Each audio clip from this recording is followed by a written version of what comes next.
It's definitely a much more complicated process than I envisaged that it would be. Speaking to the participants, there's many layers and nuances to the issue of boundaries, but I think what was interesting was that actually just focusing on the topic itself really drew out people's understanding of what it actually means to them personally and how it impacts on their practice. So even though we were talking about it in a very broad way, it began a process in people which led them to really thinking about their practice on a deeper level. And I thought that was just interesting in itself, really. So the analysis was really about looking at the lived experience of the participants and really what does the word boundaries mean to them.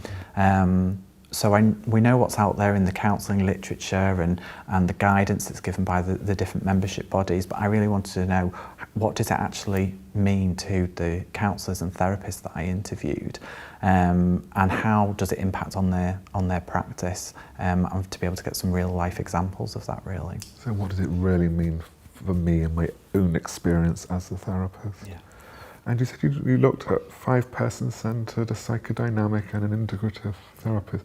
And it's quite a small sample, I know, in terms of difference of modalities, but I'm just wondering, was there any difference perhaps between those 3 modalities? Again, it's really interesting that there was no commonality between therapeutic approaches.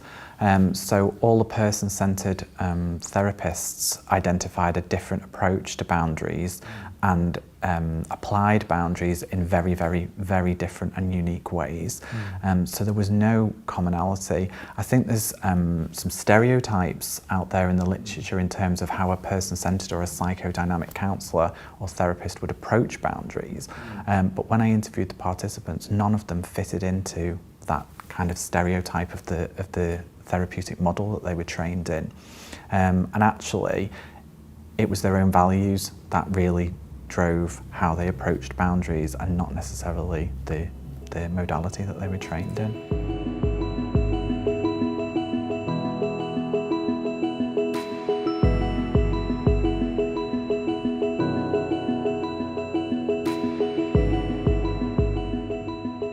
There's 2 different types of tool, but they're kind of basically the same. They are different sets of reflective questions that you can either use either yourself or in supervision or in training around your understanding of boundaries, okay? So how they've impacted on your own life, how your own values kind of impact on your understanding of boundaries. But then some other questions around when you're faced with a specific boundary issue, how do you feel in that moment? What is that feeling about? Are you feeling fearful, embarrassed? Do you feel that you're competent in dealing with that issue? And all of those kind of step-by-step questions to kind of work through what is it about that issue that is creating those feelings, and then how does that impact on your practice and ultimately the client themselves. So it's sort of a set of questions that help me to reflect on what's coming up for me. Yes, that's right, yeah.